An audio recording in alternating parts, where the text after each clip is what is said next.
স্বাগত বন্ধুরা। আজ আমি শোনাতে চলেছি কবিগুরু রবীন্দ্রনাথ ঠাকুরের লেখা বিখ্যাত ছোট গল্প ক্ষুদিত পাষাণ গল্পটি। আমি এবং আমার আত্মীয় পূজার ছুটিতে দেশভ্রমণ সারিয়া কলিকাতায় ফিরিয়া আসিতেছিলাম। এমন সময় রেলগাড়িতে বাবুটির সঙ্গে দেখা হয়। তাহার বেশভূষা দেখিয়া প্রথমটা তাহাকে পশ্চিম দেশীয় মুসলমান বলিয়া ভ্রম হইয়াছিল। তাহার কথাবার্তা শুনিয়া আরও ধাঁধা লাগিয়া যায়। পৃথিবীর সকল বিষয়েই এমন করিয়া আলাপ করিতে লাগিলেন যেন তাহার সহিত প্রথম পরামর্শ করিয়া বিশ্ববিধাতা সকল কাজ করিয়া থাকেন। বিশ্ব সংসারের ভিতরে ভিতরে যে এমন সকল অশ্রুতপূর্ব নিগূঢ় ঘটনা ঘটিতেছিল, রুশিয়ানরা যে এত দূর অগ্রসর হইয়াছে, ইংরাজদের যে এমন সকল গোপন মতলব আছে, দেশীয় রাজাদের মধ্যে যে একটা খিচুড়ি পাকিয়া উঠিয়াছে, এ সমস্ত কিছুই না জানিয়া আমরা সম্পূর্ণ নিশ্চিন্ত হইয়াছিলাম। আমাদের নবপরিচিত আলাপিটি ঈষৎ হাসিয়া কহিলেন, "There happen more things in heaven and earth, Horatio, than are reported in your newspapers." আমরা এই প্রথম ঘর ছাড়িয়া বাহির হইয়াছি, সুতরাং লোকটির রকম সকম দেখিয়া অবাক হইয়া গেলাম। লোকটা সামান্য উপলক্ষে কখনো বিজ্ঞান বলে, কখনো বেদের ব্যাখ্যা করে, আবার হঠাৎ কখনো পার্সির বয়েত আওড়াইতে থাকে। বিজ্ঞান, বেদ এবং পার্সি ভাষায় আমাদের কোনরূপ অধিকার না থাকাতে তাহার প্রতি আমাদের ভক্তি উত্তরোত্তর বাড়িতে লাগিল। এমনকি আমার থিওসফিস্ট আত্মীয়টির মনে দৃঢ় বিশ্বাস হইল যে আমাদের এই সহযাত্রীর সহিত কোনো এক রকমের অলৌকিক ব্যাপারের কিছু একটা যোগ আছে, কোনো একটা অপূর্ব ম্যাগনেটিজম অথবা দৈবশক্তি অথবা সূক্ষ্ম শরীর অথবা ওই ভাবের একটা কিছু। তিনি এই অসামান্য লোকের সমস্ত সামান্য কথাও ভক্তি বিহ্বল মুগ্ধভাবে শুনিতেছিলেন এবং গোপনে নোট করিয়া লইতেছিলেন। আমার ভাবে বোধ হইল অসামান্য ব্যক্তিটিও গোপনে তাহা বুঝিতে পারিয়াছিলেন এবং কিছু খুশি হইয়াছিলেন। গাড়িটি আসিয়া জংশনে থামিলে আমরা দ্বিতীয় গাড়ির অপেক্ষায় ওয়েটিং রুমে সমবেত হইলাম। তখন রাত্রি 10:30। পথের মধ্যে একটা কি ব্যাঘাত হওয়াতে গাড়ি অনেক বিলম্বে আসিবে শুনিলাম। আমি ইতিমধ্যে টেবিলের উপর বিছানা পাতিয়া ঘুমাইব স্থির করিয়াছি। এমন সময়ে সেই অসামান্য ব্যক্তিটি নিম্নলিখিত গল্প ফাঁদিয়া বসিলেন। সে রাত্রে আমার আর ঘুম হইল না। রাজ্য চালনা সম্বন্ধে দুই একটা বিষয়ে মতান্তর হওয়াতে আমি জুনাগড়ের কর্ম ছাড়িয়া দিয়া হায়দ্রাবাদে যখন নিজাম সরকারে প্রবেশ করিলাম, তখন আমাকে অল্প বয়স্ক ও মজবুত লোক দেখিয়া প্রথমে বরিচে তুলার মাসুল আদায়ের নিযুক্ত করিয়া দিল। বড়ির জায়গাটি বড় রমণীয়। নির্জন পাহাড়ের নিচে বড় বড় বনের ভিতর দিয়া সুস্তা নদীটি উপল মুখরিত পথে নিপুণা নর্তকীর মতো পদে পদে বাকিয়া বাকিয়া দ্রুত নৃত্যে চলিয়া গিয়াছে। ঠিক সেই নদীর ধারেই পাথর বাঁধানো 150 সোপানময় অত্যুচ্চ ঘাটের উপরে একটি শ্বেত প্রস্তরের প্রাসাদ শৈল পদমূলে একাকী দাঁড়াইয়া আছে।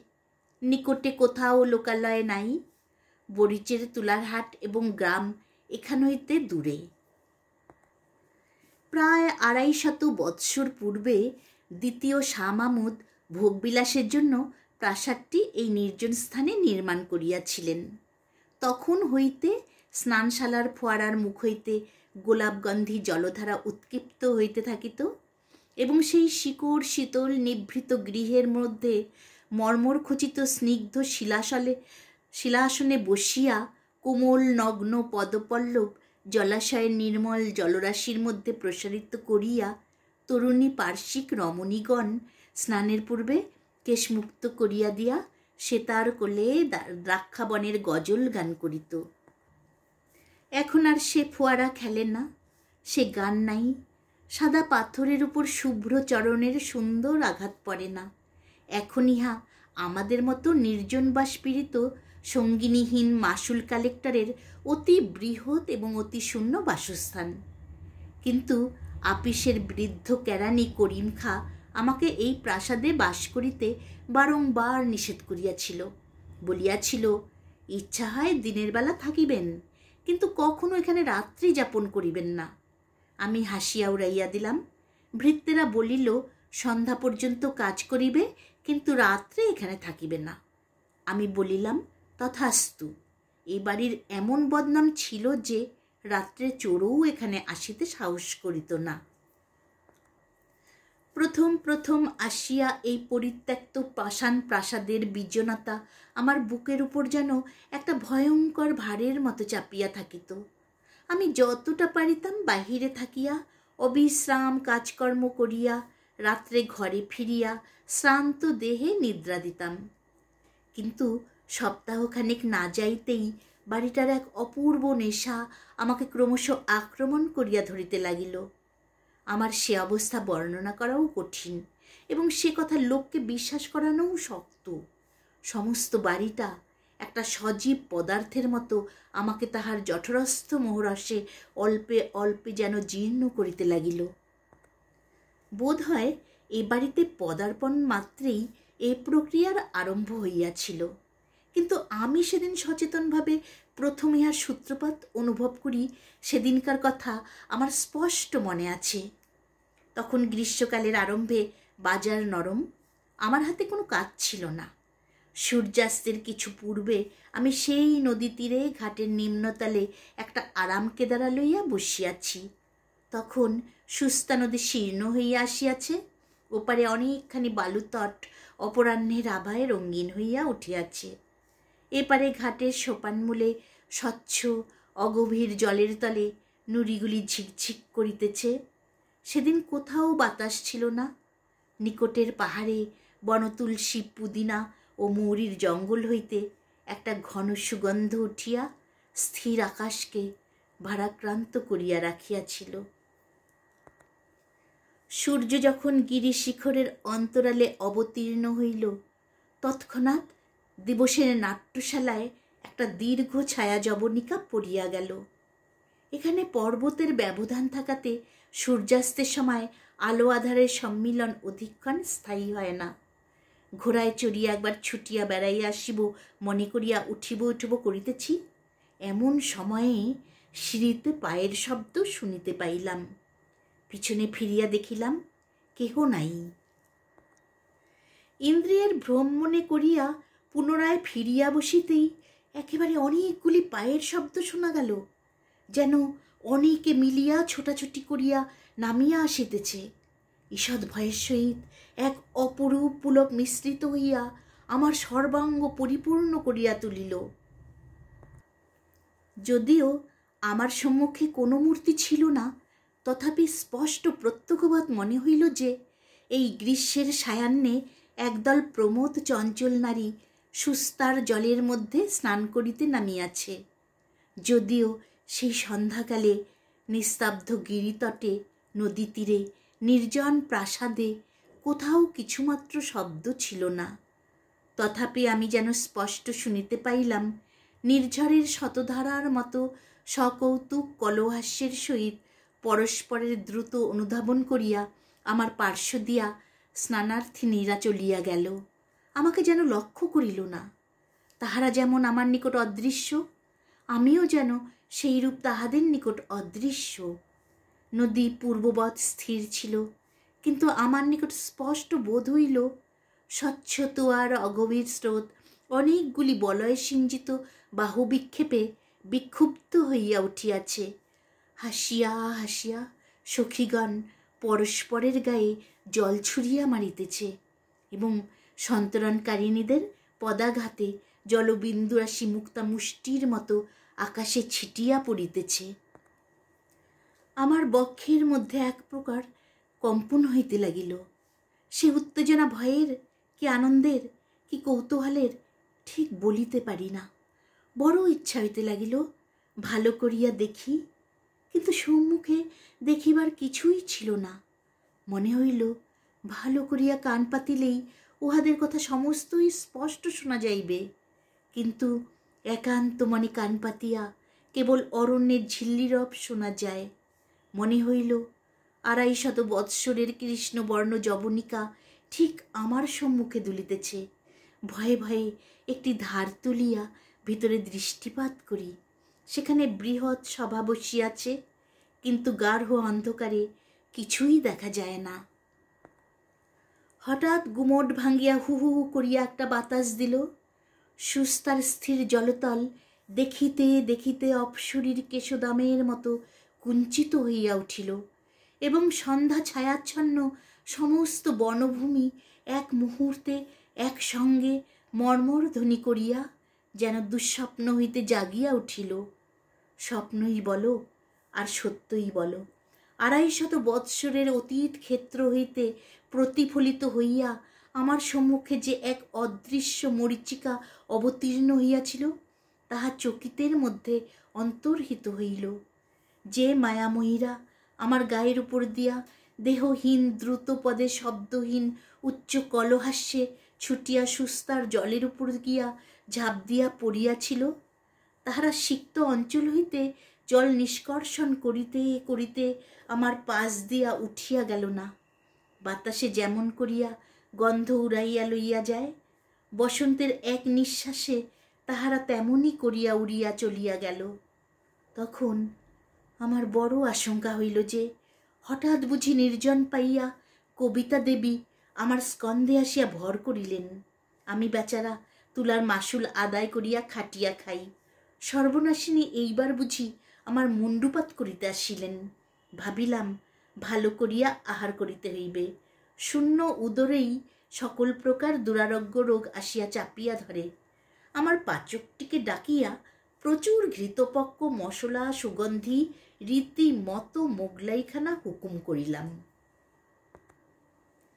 পরদিন প্রাতঃকালে সমস্ত ব্যাপারটি পরম হাস্যজনক বলিয়া বোধ হইল। আনন্দ মনে সাহেবের মতো শোলা টুপি পরিয়া নিজের হাতে গাড়ি হাঁকাইয়া গড়গড় শব্দে আপন তদন্ত কার্যে চলিয়া গেলাম। সেদিন ত্রৈমাসিক রিপোর্ট লিখিবার দিন থাকাতে বিলম্বে বাড়ি ফিরিবার কথা, কিন্তু সন্ধ্যা হইতে না হইতেই আমাকে বাড়ির দিকে টানিতে লাগিল। কে টানিতে লাগিল বলিতে পারি না, কিন্তু মনে হইল আর বিলম্ব করা উচিত হয় না। মনে হইল সকলে বসিয়া আছে। রিপোর্ট অসমাপ্ত রাখিয়া শোলার টুপি মাথায় দিয়া সেই সন্ধ্যা ধূসর তরুচ্ছায়া ঘন নির্জন পথ রথচক্র শব্দে সচকিত করিয়া সেই অন্ধকার শৈলান্তবর্তী নিস্তব্ধ প্রকাণ্ড প্রাসাদে গিয়া উত্তীর্ণ হইলাম। সিঁড়ির উপরে সম্মুখের ঘরটি অতি বৃহৎ। 3 সারি বড় বড় থামের উপর কারুকার্য খচিত খিলানে বিস্তীর্ণ ছাদ ধরিয়া রাখিয়াছে। এই প্রকাণ্ড ঘরটি আপনার বিপুল শূন্যতা ভরে অহর্নিশি গম গম করিতে থাকে। সেদিন সন্ধ্যার প্রাককালে তখনও প্রদীপ জ্বালানো হয় নাই। দরজা ঠেলিয়া আমি সেই বৃহৎ ঘরে যেমন প্রবেশ করিলাম, অমনি মনে হইল ঘরের মধ্যে যেন ভারী একটা বিপ্লব বাঁধিয়া গেল। যেন হঠাৎ সভাভঙ্গ করিয়া চারিদিকের দরজা জানলা ঘর পথ বারান্দা দিয়া কে কোন দিকে পালাইল তাহার ঠিকানা নাই।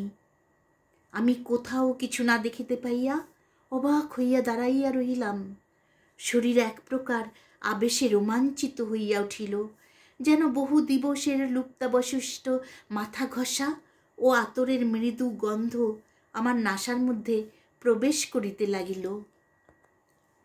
আমি সেই দ্বীপহীন জনহীন প্রকাণ্ড ঘরের প্রাচীন প্রস্তর স্তম্ভ শ্রেণীর মাঝখানে দাঁড়াইয়া শুনিতে পাইলাম ঝরঝর শব্দে ফোয়ারার জল সাদা পাথরের উপরে আসিয়া পড়িতেছে। সে তারে কি সুর বাজিতেছে বুঝিতে পারিতেছি না। কোথাও বা স্বর্ণভূষণের সিঞ্জিত, কোথাও বা নূপুরের নিক্কণ, কখনো বা বৃহৎ তাম্র ঘণ্টায় প্রহর বাজিবার শব্দ, অতি দূরে নহবতের আলাপ, বাতাসে দোদুল্যমান ঝাড়ের স্ফটিক দোলকগুলির ঠুনঠুন ধ্বনি, বারান্দা হইতে খাঁচার বুলবুলের গান, বাগান হইতে পোষা সারসের ডাক আমার চতুর্দিকে একটা প্রেতলোকের রাগিনী সৃষ্টি করিতে লাগিল। আমার এমন একটা মোহ উপস্থিত হইল, মনে হইল এই অস্পৃশ্য অগম্য অবাস্তব ব্যাপারই জগতে একমাত্র সত্য, আর সমস্তই মিথ্যা, মরীচিকা। আমি যে আমি, অর্থাৎ আমি যে শ্রীযুক্ত অমুক, অমুকের জ্যেষ্ঠ পুত্র, তুলার মাসুল সংগ্রহ করিয়া 450 টাকা বেতন পাই। আমি যে সোলার টুপি এবং খাটো কোর্তা পরিয়া টমটম হাঁকাইয়া আপিস করিতে যাই, এ সমস্তই আমার কাছে এমন অদ্ভুত হাস্যকর অমূলক মিথ্যা কথা বলিয়া বোধ হইল যে আমি সেই বিশাল নিস্তব্ধ অন্ধকার ঘরের মাঝখানে দাঁড়াইয়া হা হা করিয়া হাসিয়া উঠিলাম। তখনই আমার মুসলমান ভৃত্য প্রজ্বলিত কেরোসিন ল্যাম্প হাতে করিয়া ঘরের মধ্যে প্রবেশ করিল। সে আমাকে পাগল মনে করিল কিনা জানি না, কিন্তু তৎক্ষণাৎ আমার স্মরণ হইল যে আমি অমুক চন্দ্রের জ্যেষ্ঠ পুত্র শ্রীযুক্ত অমুকনাথ বটে। ইহাও মনে করিলাম যে জগতের ভিতরে অথবা বাহিরে কোথাও অমূর্ত ফোয়ারা নৃত্যকাল উৎসারিত ও অদৃশ্য অঙ্গুলির আঘাতে কোনো মায়া সেতারে অনন্ত রাগিনী ধ্বনিত হইতেছে কিনা তাহা আমাদের মহাকবি ও কবিবরেরাই বলিতে পারেন। কিন্তু এ কথা নিশ্চয়ই সত্য যে আমি বরিচের হাটে তুলার মাসুল আদায় করিয়া মাসে 450 টাকা বেতন লইয়া থাকি। তখন আবার আমার পূর্বক্ষণের অদ্ভুত মোহ স্মরণ করিয়া কেরোসিন প্রদীপ্ত ক্যাম্প টেবিলের কাছে খবরের কাগজ লইয়া সকৌতুকে হাসিতে লাগিলাম। খবরের কাগজ পড়িয়া এবং মোগলাইখানা খাইয়া একটি ক্ষুদ্র কোণের ঘরে প্রদীপ নিবাইয়া দিয়া বিছানায় গিয়া শয়ন করিলাম।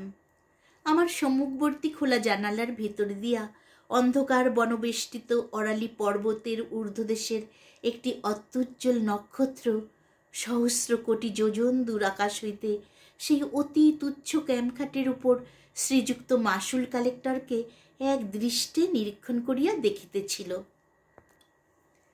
ইহাতে আমি বিস্ময় ও কৌতুক অনুভব করিতে করিতে কখন ঘুমাইয়া পড়িয়াছিলাম বলিতে পারি না, কতক্ষণ ঘুমাইয়াছিলাম তাহাও জানি না।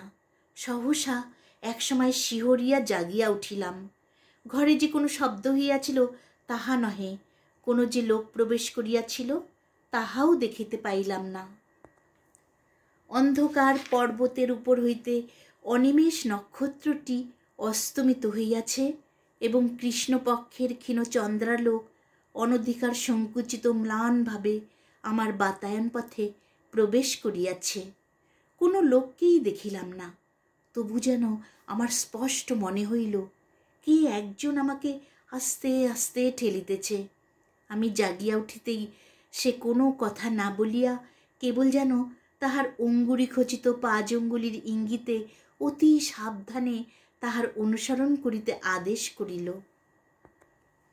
আমি অত্যন্ত চুপি চুপি উঠিলাম।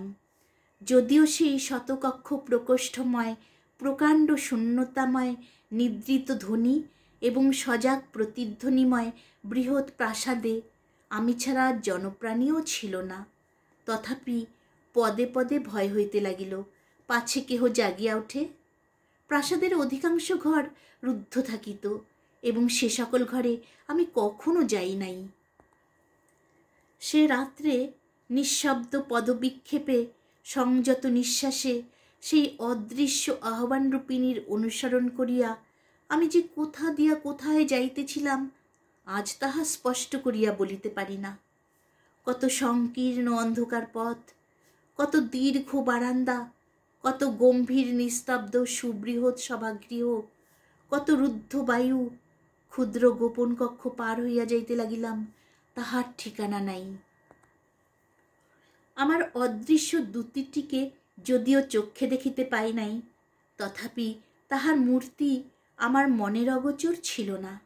আরও রমণী ঝোলা আস্তিনের ভিতর দিয়া শ্বেতপ্রস্তর রচিতবৎ কঠিন নিটোল হস্ত দেখা যাইতেছে। টুপির প্রান্ত হইতে মুখের উপরে একটি সূক্ষ্ম বসনের আবরণ পড়িয়াছে, কটিবন্ধে একটি বাঁকা ছুরি বাঁধা। আমার মনে হইল আরব্য উপন্যাসের একাধিক সহস্র রজনীর একটি রজনী আজ উপন্যাস লোক হইতে উড়িয়া আসিয়াছে।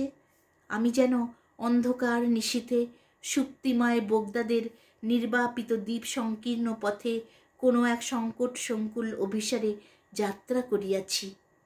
অবশেষে আমার দ্যুতি একটি ঘন নীল পর্দার সম্মুখে সহসা থমকিয়া দাঁড়াইয়া যেন নিম্নে অঙ্গুলি নির্দেশ করিয়া দেখাইল। নিম্নে কিছুই ছিল না, কিন্তু ভয়ে আমার বক্ষের রক্ত স্তম্ভিত হইয়া গেল। আমি অনুভব করিলাম সেই পর্দার সম্মুখে ভূমিতলে কিংখাবের সাজ পরা একটি ভীষণ কাপড়ি খোঁজা কোলের ওপর খোলা তলোয়ার লইয়া 2 পা ছড়াইয়া দিয়া বসিয়া বসিয়া ঢুলিতেছে। দ্যুতি লঘু গতিতে তাহার 2 পা ডিঙ্গাইয়া পর্দার এক প্রান্তদেশ তুলিয়া ধরিল। ভিতর হইতে একটি পারস্য গালিচা পাতা ঘরের কিয়দংশ দেখা গেল। তক্তের উপরে কে বসিয়া আছে দেখা গেল না, কেবল জাফরান রঙের স্ফীত পায়জামার নিম্নভাগে জরির চটি পরা 2খানি সুন্দর চরণ গোলাপি মকমল আসনের উপর অলসভাবে স্থাপিত রহিয়াছে দেখিতে পাইলাম। মেজের এক পার্শ্বে একটি নীলাভ স্ফটিক পাত্রে কতকগুলো আপেল, নাশপাতি, নারাঙ্গি এবং প্রচুর আঙ্গুরের গুচ্ছ সজ্জিত রহিয়াছে, এবং তাহার পার্শ্বে 2টি ছোট পেয়ালা ও একটি স্বর্ণাভ মদিরায় কাচপাত্র অতিথির জন্য অপেক্ষা করিয়া আছে। ঘরের ভিতর হইতে একটা অপূর্ব ধূপের এক প্রকার মাদক সুগন্ধি ধূম্র আসিয়া আমাকে বিহ্বল করিয়া দিল। আমি কম্পিত বক্ষে সেই খোঁজার প্রসারিত পদদ্বয় যেমনই লঙ্ঘন করিতে গেলাম, অমনি সে চমকিয়া উঠিল। তাহার কোলের উপর হইতে তলোয়ার পাথরের মেঝে শব্দ করিয়া পড়িয়া গেল। সহসা একটা বিকট চিৎকার শুনিয়া চমকিয়া দেখিলাম আমার সেই ক্যাম্প খাটের উপরে ঘর্মাক্ত কলেবরে বসিয়া আছি। ভোরের আলোয় কৃষ্ণপক্ষের খণ্ডচাঁদ জাগরণ ক্লিষ্ট রোগীর মতো পাণ্ডুবর্ণ হইয়া গেছে, এবং আমাদের পাগলা মেহের আলী তাহার প্রাত্যহিক প্রথা অনুসারে প্রত্যুষের জনশূন্য পথে তফাত যাও করিয়া চিৎকার করিতে করিতে চলিয়াছে। এইরূপে আমার আরব্য উপন্যাসের এক রাত্রি অকস্মাৎ শেষ হইল, কিন্তু এখনো 1,000 রজনী বাকি আছে। আমার দিনের সহিত রাত্রের ভারী একটা বিরোধ বাঁধিয়া গেল। দিনের বেলায় শান্ত ক্লান্ত দেহে কর্ম করিতে যাইতাম এবং শূন্য স্বপ্নময়ী মায়াবিনী রাত্রিকে অভিসম্পাত করিতে থাকিতাম। আবার সন্ধ্যার পরে আমার দিনের বেলাকার কর্মবদ্ধ অস্তিত্বকে অত্যন্ত তুচ্ছ, মিথ্যা এবং হাস্যকর বলিয়া বোধ হইত। সন্ধ্যার পরে আমি একটা নেশার জালের মধ্যে বিহ্বলভাবে জড়াইয়া পড়িতাম। শত শত বৎসর পূর্বেকার কোনো এক অলিখিত ইতিহাসের অন্তর্গত আর একটা অপূর্ব ব্যক্তি হইয়া উঠিতাম। তখন আর বিলাতি খাটো কর্তা এবং আট প্যান্টুলনে আমাকে মানাইত না। তখন আমি মাথায় এক লাল মকমলের ফেজ তুলিয়া, ঢিলা পায়জামা, ফুলকাটা কাবা এবং রেশমের দীর্ঘ চোগা পরিয়া, রঙিন রুমালে আতর মাখিয়া বহু যত্নে সাজ করিতাম, এবং সিগারেট ফেলিয়া দিয়া গোলাপ জলপূর্ণ বহু কুণ্ডলায়িত বৃহৎ আলবোলা লইয়া এক উচ্চ গদি বৈশিষ্ট্য বড় কেদারায় বসিতাম, যেন রাত্রে কোনো এক অপূর্ব প্রিয় সম্মিলনের জন্য পরম আগ্রহে প্রস্তুত হইয়া থাকিতাম।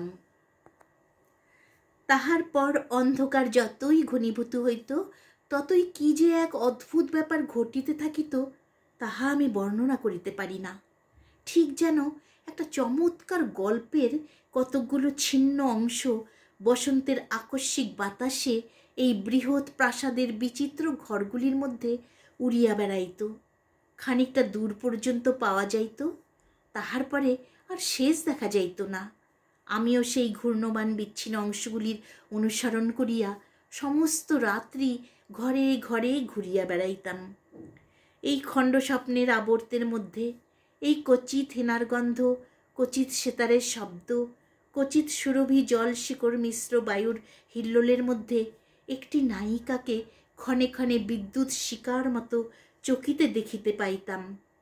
তাহারি জাফরান রঙের পায়জামা এবং 2টি শুভ্র রক্তিম কোমল পায়ে বক্র শীর্ষ জরির চটি পরা, বক্ষে অতি পিনদ্ধ জরির ফুলকাটা কাচুলি আবদ্ধ, মাথায় একটি লাল টুপি, এবং তাহা হইতে সোনার ঝালর ঝুলিয়া তাহার শুভ্র ললাট এবং কপল বেষ্টন করিয়াছে। সে আমাকে পাগল করিয়া দিয়াছিল। আমি তাহারই অভিসারে প্রতি রাত্রে নিদ্রার রসাতল রাজ্যে স্বপ্নের জটিল পথসংকুল মায়াপুরীর মধ্যে গলিতে গলিতে কক্ষে কক্ষে ভ্রমণ করিয়া বেড়াইয়াছি। একদিন সন্ধ্যার সময় বড় আয়নার দুই দিকে দুই বাতি জ্বালাইয়া যত্নপূর্বক শাহজাদার মতো সাজ করিতেছি, এমন সময় হঠাৎ দেখিতে পাইতাম আয়নায় আমার প্রতিবিম্বের পার্শ্বে ক্ষণিকের জন্য সেই তরুণী ইরানের ছায়া আসিয়া পড়িল। পলকের মধ্যে গ্রীবা বাঁকাইয়া তাহার ঘনকৃষ্ণ বিপুল চক্ষু তারকায় সুগভীর আবেগ তীব্র বেদনাপূর্ণ আগ্রহ কটাক্ষপাত করিয়া সরস সুন্দর বিম্বাধারে একটি অস্ফুট ভাষায় আভাসমাত্র দিয়া লঘু ললিত নৃত্যে আপন যৌবন পুষ্পিত দেহলতাটিকে দ্রুত বেগে ঊর্ধ্ব অভিমুখে আবর্তিত করিয়া মুহূর্তকালের মধ্যে বেদনা বাসনা ও বিভ্রমের হাস্য কটাক্ষ ভূষণ জ্যোতির স্ফুলিঙ্গ বৃষ্টি করিয়া দিয়া দর্পণেই মিলাইয়া গেল।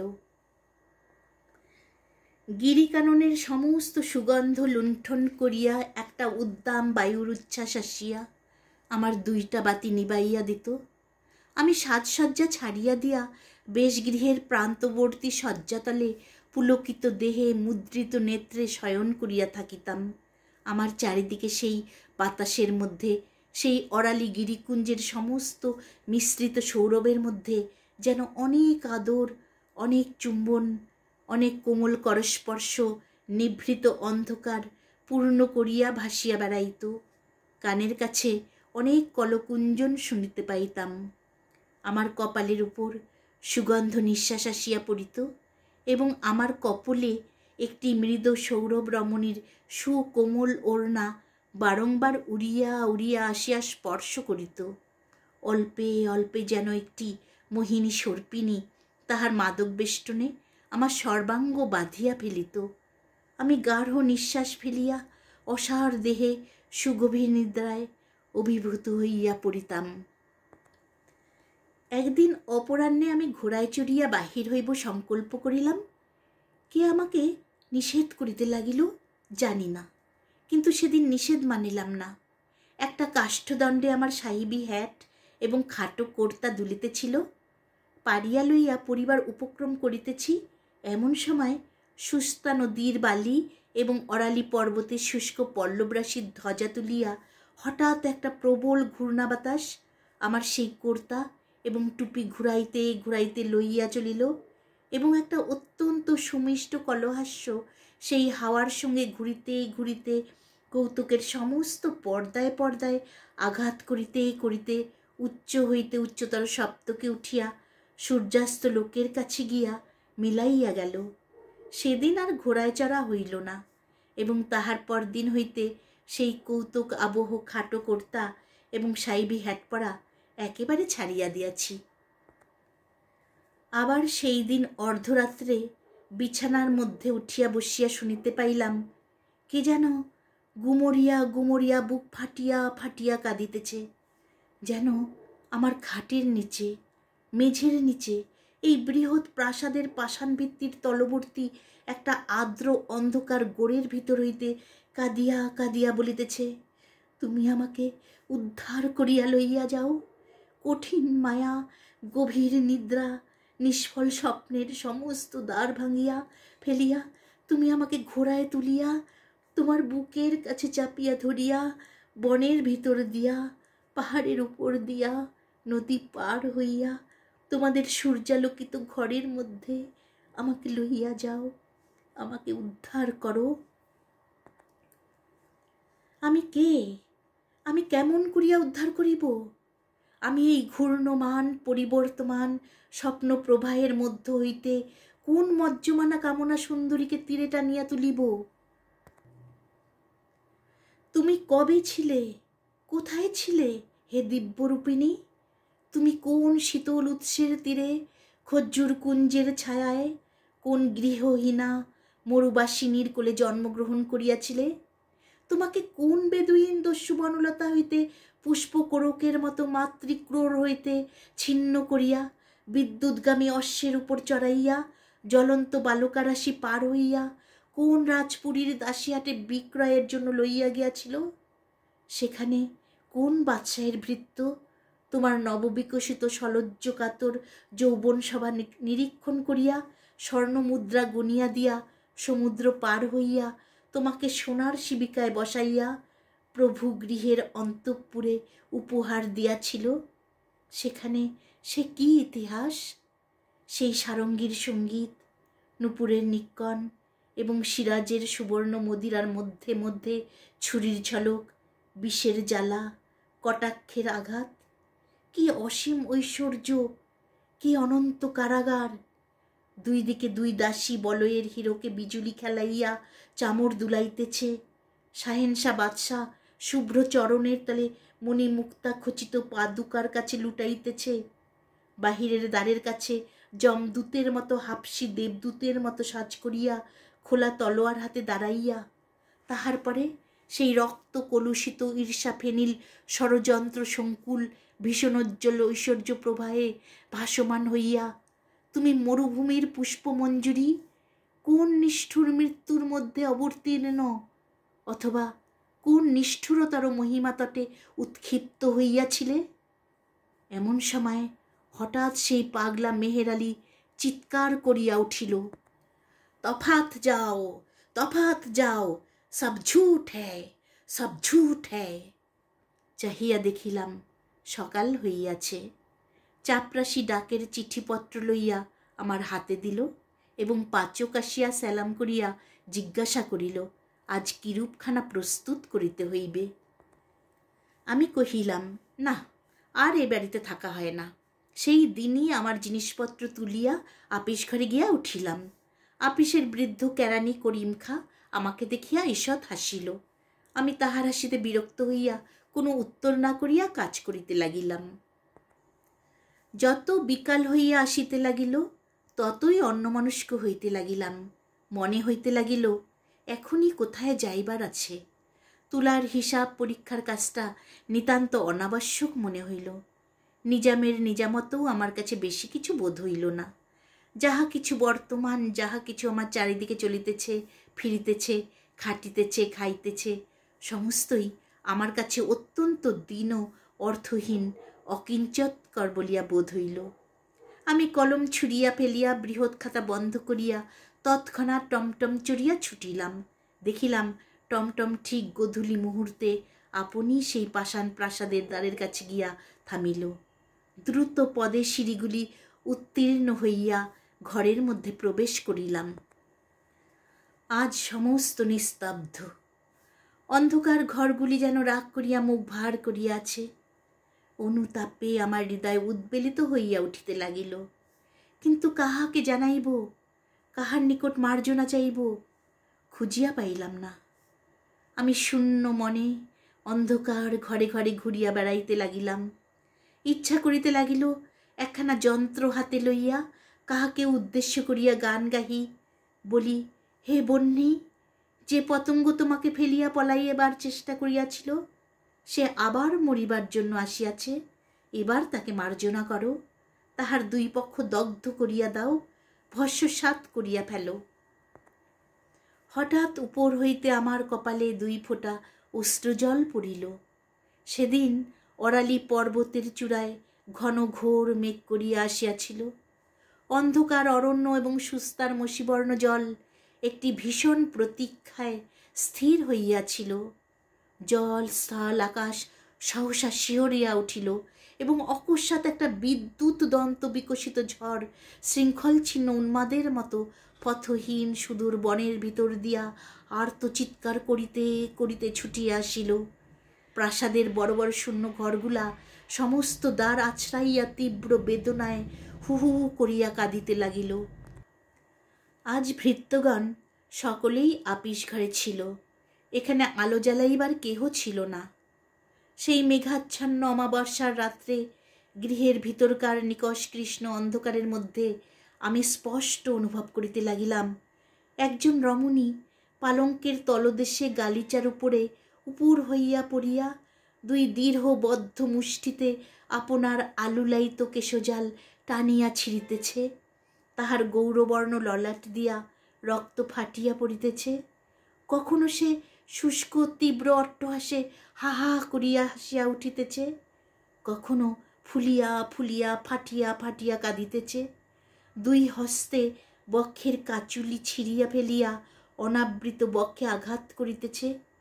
মুক্ত বাতায়ন দিয়া বাতাস গর্জন করিয়া আসিতেছে এবং মুষলধারে বৃষ্টি আসিয়া তাহা সর্বাঙ্গ অভিষিক্ত করিয়া দিতেছে। সমস্ত রাত্রি ঝড়ও থামে না, ক্রন্দনও থামে না। আমি নিষ্ফল পরিতাপে ঘরে ঘরে অন্ধকারে ঘুরিয়া বেড়াইতে লাগিলাম। কেহ কোথাও নাই। কাহাকে সান্ত্বনা করিব? এই প্রচণ্ড অভিমান কাহার? এই অশান্ত আক্ষেপ কোথা হইতে উত্থিত হইতেছে? পাগল চিৎকার করিয়া উঠিল, তফাত যাও, তফাত যাও, সব ঝুট হ্যায়, সব ঝুট হ্যায়। দেখিলাম ভোর হইয়াছে এবং মেহের আলী এই ঘোর দুর্যোগের দিনেও যথা নিয়মে প্রাসাদ প্রদক্ষিণ করিয়া তাহার অভ্যস্ত চিৎকার করিতেছে। হঠাৎ আমার মনে হইল, হয়তো ওই মেহের আলীও আমার মতো এক সময় এই প্রাসাদে বাস করিয়াছিল, এখন পাগল হইয়া বাহির হইয়াও এই পাষাণ রাক্ষসের মোহে আকৃষ্ট হইয়া প্রত্যহ প্রত্যুষে প্রদক্ষিণ করিতে আসে। আমি তৎক্ষণাৎ সেই বৃষ্টিতে পাগলের নিকট ছুটিয়া গিয়া তাহাকে জিজ্ঞাসা করিলাম, মেহের আলী, ক্যা ঝুট হ্যায় রে? সে আমার কথায় কোনো উত্তর না করিয়া আমাকে ঠেলিয়া ফেলিয়া অজগরের কবলের চতুর্দিকে ঘূর্ণমান মহাবিষ্ট পক্ষীর ন্যায় চিৎকার করিতে করিতে বাড়ির চারিদিকে ঘুরিতে লাগিল। কেবল প্রাণপণে নিজেকে সতর্ক করিবার জন্য বারংবার বলিতে লাগিল, তফাত যাও, তফাত যাও, সব ঝুট হ্যায়, সব ঝুট হ্যায়। আমি সেই জল ঝড়ের মধ্যে পাগলের মতো আপিসে গিয়া করিম খাঁকে ডাকিয়া বলিলাম, ইহার অর্থ কি, আমায় খুলিয়া বলো। বৃদ্ধ যাহা কহিল তাহার মর্মার্থ এই, একসময় ওই প্রাসাদে অনেক অতৃপ্ত বাসনা, অনেক উন্মত্ত সম্ভোগের শিখা আলোড়িত হইত। সেই সকল চিত্তদাহে, সেই সকল নিষ্ফল কামনার অভিশাপে এই প্রাসাদের প্রত্যেক প্রস্তরখণ্ড ক্ষুধার্ত তৃষার্ত হইয়া আছে। সজীব মানুষ পাইলে তাকে লালায়িত পিশাচির মতো খাইয়া ফেলিতে চায়। যাহারা ত্রিরাত্রি ওই প্রাসাদে বাস করিয়াছে তাহাদের মধ্যে কেবল মেহের আলী পাগল হইয়া বাহির হইয়া আসিয়াছে। এ পর্যন্ত আর কেহ তাহার গ্রাস এড়াইতে পারে নাই। আমি জিজ্ঞাসা করিলাম, আমার উদ্ধারের কি কোনো পথ নাই? বৃদ্ধ কহিল, একটি মাত্র উপায় আছে, তাহা অত্যন্ত দুরূহ, তাহা তোমাকে বলিতেছি। কিন্তু তৎপূর্বে ওই গুলবাগের একটি ইরানি কৃতদাসীর পুরাতন ইতিহাস বলা আবশ্যক। তেমন আশ্চর্য এবং তেমন হৃদয় বিদারক ঘটনা সংসারে আর কখনো ঘটে নাই। এমন সময় কুলিরা আসিয়া খবর দিল, গাড়ি আসিতেছে। এত শীঘ্র? তাড়াতাড়ি বিছানাপত্র বাঁধিতে বাঁধিতে গাড়ি আসিয়া পড়িল। সেই গাড়ির ফার্স্ট ক্লাসে একজন সুপ্তথিত ইংরাজ জানালা হইতে মুখ বাড়াইয়া স্টেশনের নাম পড়িবার চেষ্টা করিতেছিল। আমাদের সহযাত্রী বন্ধুটিকে দেখিয়াই হ্যালো বলিয়া চিৎকার করিয়া উঠিল এবং নিজের গাড়িতে তুলিয়া লইল। আমরা সেকেন্ড ক্লাসে উঠিলাম। বাবুটিকে খবর পাইলাম না, গল্পেরও শেষ শোনা হইল না। আমি বলিলাম, লোকটা আমাদিগকে বোকার মতো দেখিয়া কৌতুক করিয়া ঠকাইয়া গেল, গল্পটা আগা গোড়া বানানো। এই তর্কের উপলক্ষে আমার থিওসফিস্ট আত্মীয়টির সহিত আমার জন্মের মতো বিচ্ছেদ ঘটিয়া গেছে। ব্যাস, গল্পটির শেষ এইখানেই।